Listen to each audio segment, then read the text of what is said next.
Sonora FM.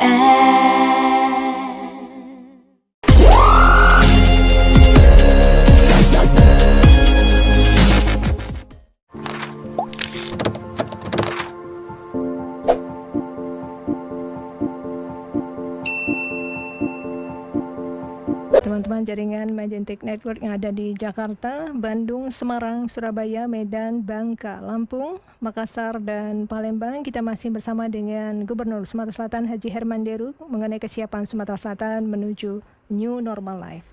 Pak Deru tadi sudah sedikit menyampaikan informasi mengenai kesiapan untuk di pasar ya Pak ya. Tadi pertanyaan dari Pangkal Pinang.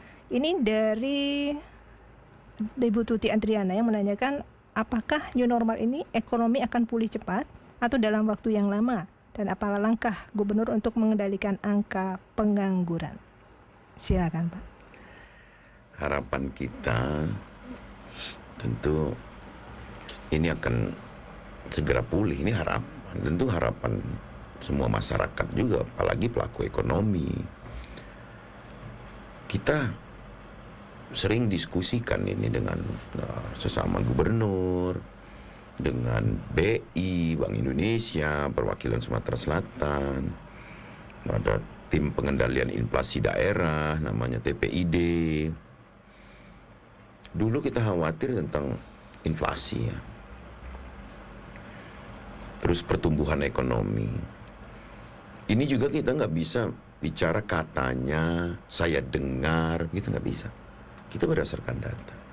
Data BI melaporkan kepada saya, itu Sumsel ini pertumbuhan ekonominya tertinggi di Pulau Sumatera, 4,98. Ini di saat pandemi ini loh. Bahkan jauh di atas nasional. Artinya, kepercayaan pelaku ekonomi itu juga berjalan baik. Meskipun ada penurunan pasti. Misal ada keluhan sekarang petani karet, bukan kita nggak dengar, kayaknya buyersnya tutup kan, pembelinya nggak buka. Misalnya industri-industri yang di negara lain itu sedang lockdown, di mana dia mau nerima karetnya. Nah inilah pemerintah menyiapkan jaring pengaman sosialnya melalui anggaran-anggaran kabupaten dan kota, memberikan stimulan, bahkan sampai sembako. Pemerintah provinsi membackup di sini, membackup anggaran kita, kabupaten dan kota plus provinsi ini sudah di atas 2 triliun. Tapi kita kan tidak berlomba di besarnya anggaran, kita harus berlomba ke efektivitas penggunaan anggaran. Itu. Dan lagi, kalau kita sudah bicara tentang ekonomi, ini pertanyaan tadi kan, kita nggak bisa dong cuma bicara tentang modalnya saja. Modal diberi tapi dia nggak punya keterampilan yang baru, misalnya habis PHK kan dia butuh keterampilan. Nah di sini Dinas Tenaga Kerja Provinsi juga mengadakan pelatihan-pelatihan. Kalau di pusat ada prakerja, kita ada pelatihan-pelatihan. Ketiga, pasar Mbak. Saya sempat diceletukin orang gitu, gubernur makan-makan aja di saat orang menderita pandemi. Enggak, saya ngendorse itu. Ngendorse makanan-makanan yang dibuat. Satu hari puluhan Mbak. Puluhan saya endorse. Dan alhamdulillah, sekarang makin kreatif. Meskipun tidak harus bertatap muka dengan pembeli, mereka bisa melalui online. Tahu nggak Mbak? Kalau kita lihat ojol itu hijau, di Sumselnya ada ojol merah Mbak. Kreativitas anak muda di sini. Ada ojol merah loh. Jadi di Sumsel ini sudah di 3 kabupaten. Oku-oku. Jadi Oku Induk, Oku Timur, dan Oku Selatan itu sudah kemarin sudah launching dia. Ada juga ojol merah, jadi ada aplikasi juga. Oke, berarti kreatif ya Pak ya, selama pandemi kreatif. Menjadi kreatif ya. Baik, kita ke penelpon dulu. Pak Arya, terima kasih sudah menunggu. Selamat siang Pak Arya. Halo. Ya, sayang sekali ya, Pak Arya masih belum terhubung. Kita nanti akan kembali. Jadi ini ada pertanyaan dari Eko di Palembang. Saya ingin tanya mengenai kebijakan yang diambil untuk memulihkan dampak ekonomi pasca pandemi. Apakah kami para pedagang ini nantinya akan dibantu dan bantuan seperti apa yang akan didapatkan? Kalau kita bicara pasca pandemi, berarti kita sudah tahu akhirnya. Itu. Jadi, yang paling sulit, baik bagi pemerintah nasional, pemerintah provinsi, kabupaten kota, bahkan di pemerintah desa, Mbak. Kita nggak tahu ini sampai kapan. Maka selalu saya ingatkan ya, efektif dan efisien menggunakan pendanaan itu. Karena ini penerimaan negara pasti susut. Pajak nggak bisa maksimal karena pelaku industri, misalnya pelaku usaha, itu ada penurunan. Maka efisien. Jangan terus gegabah. Itu kembali sembrono tadi. Gegabah menggunakan anggaran sehingga kita habis di tengah jalan misalnya. Karena kita nggak tahu pandemi ini sampai kapan. Nah, tadi kalau ada pertanyaan, ada nggak bantuan pemerintah untuk pelaku usaha kecil? Oh, sekarang udah ada, Mbak. Jadi walaupun ini belum pasca pandemi, masih dalam pandemi, kita udah persiapkan, udah jalan. KUR itu, Mbak, sekarang tinggal 6% bunganya. Belum lagi nanti KURDA. Sekarang nanti kita mau luncurkan KURDA. Kredit Usaha Rakyat, program daerah. Dari gubernur, bahkan bupati wali kota saya ajak. Itu BPR. Kemarin sudah paguyuban BPR, Bank Perkreditan Rakyat, udah saya sampaikan program ini. Ada KURDA. Ini untuk menjamah yang tidak terjamah oleh bank umum ke desa-desa, pasar tradisional, pelaku usaha kecil. Kita buat KURDA. Ini, Mbak. Tapi kan perlu sosialisasi sekali lagi.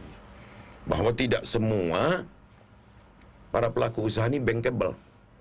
Ini kan. Nah, ini juga harus diedukasi, Mbak. Nggak sederhana. Meskipun ada beberapa batasan yang tanpa agunan misalnya, tapi tetap orangnya kan dinilai, Mbak.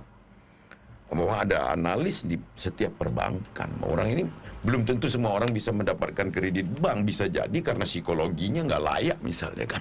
Itu. Baik, kita ke Pak Arya. Pak Arya, selamat siang. Selamat siang, Benda. Selamat siang, Pak Herman Diru. Ya, selamat siang. Saya Arya, Pak, warga Palembang. Wih, apa kabar? Alhamdulillah sehat, Pak. Sorry, Yo. mungkin minta konfirmasi karena hari Minggu, Pak, ya, tanggal 7 di berita online menyebutkan bahwa Sumatera Selatan itu masuk salah satu dari 4 provinsi yang masuk dalam kategori provinsi dalam pengawasan terkait COVID-19, ya, selain Jatim, Sulawesi Selatan dan juga Kalimantan Selatan. Saya yakin dan percaya teman-teman dari pemerintah provinsi begitu siap ya terkait dengan COVID ini. Cuman mungkin sosialisasi ke dalam masyarakatnya seperti apa nih, Pak, penetrasinya.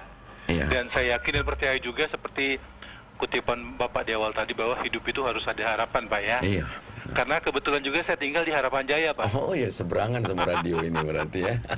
Itu ya, saja, Pak Herman Deru. Terima kasih. Selamat siang. Iya, Pak Arya. Saya boleh langsung. Silakan, Pak. Pak Arya, warga Sumsel, para pemimpin pasti kaget dengan statement salah satu pejabat di kabinet ya menyampaikan itu. Tapi saya nggak emosi. Saya berdasarkan data lagi, saya tanya sama Dokter Ice, saya tanya sama gugus tugas, saya tanya sama LO-nya gugus tugas, saya lihat data urutan. Enggak, kita nggak masuk 4 besar. Bahkan 5 besar saja tidak masuk kita di dalam urutan 4 besar di negara ini terjangkit COVID. Enggak. Nah, ini juga maksud saya agar setiap statement, apalagi pada orang-orang berpengaruh pada setiap tingkatan itu memang harus berdasarkan data. Terus langsung saya telepon dong ini Kepala Gugus Tugas Nasional, dalam hal ini Kepala BNPB. Beliau akan datang mengklarifikasi itu dalam waktu dekat dengan anggota kabinet yang menyampaikan itu akan datang mengklarifikasi itu. Bahwa kita ini, Mbak, tidak juga semua tindakan dipublikasikan. Nah, ini yang selalu saya ingatkan ya, Mas Arya, juga terima kasih atas penyampaian ini. Saya ingatkan juga kepada semua pelaku ekonomi, pelaku politik, untuk musibah COVID-19 ini, janganlah kita terus mengambil benefit dari situasi ini. Jangan sampailah bahwa kita betul-betul hidup baik sebagai masyarakat maupun pejabat itu saya gelitik, saya ajak untuk kita berbuat dari sisi kemanusiaan kita. Gitu. Baik, Pak Deru, nanti kita lanjutkan kembali, kita break kembali untuk teman-teman jaringan Majentek Network. Kita akan kembali sesaat lagi. Sonora FM.